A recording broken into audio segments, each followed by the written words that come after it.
well, I've stopped swearing there because this is part 2 and I'm taking through some of the tools there. I've managed to talk for about 5 minutes and not have it on record, so wonderful stuff, absolutely excellent. Right, this is how last week looked, and you can look through the stats, see who's ball striking well, go round by round.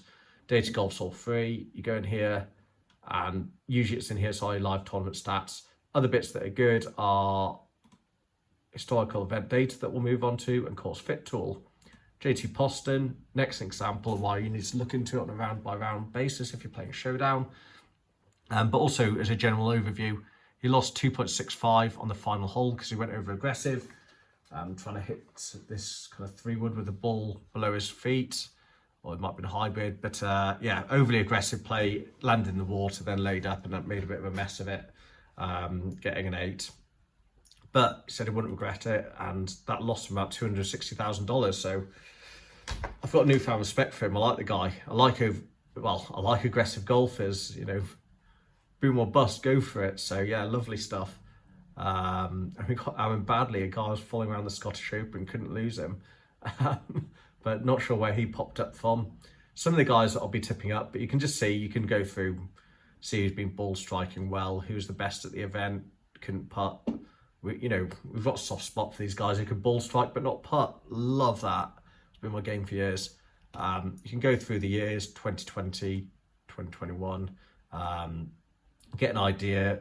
Here, you're looking at Kisner, Streelman, Webb Simpson, Henley, accurate drivers of the golf ball, Hovland, long but accurate, Webb Simpson, Poston, Harmon, Horschel. So it's a shorter course. We know accuracy is important. Let's cross-check that. The course fit tool, what a coincidence.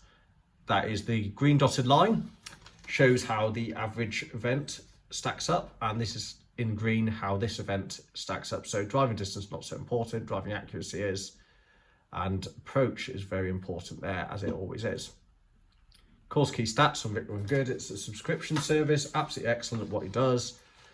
Now, I'm not going to show much more from here because I'm sure I wouldn't want you seeing the ownership and things, so I'll probably get in trouble for doing that. So you can see here, driving accuracy, very important, and 8th in driving accuracy.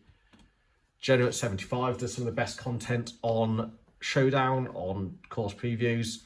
Very funny guy, worth looking up on YouTube. Absolutely fantastic at what he does.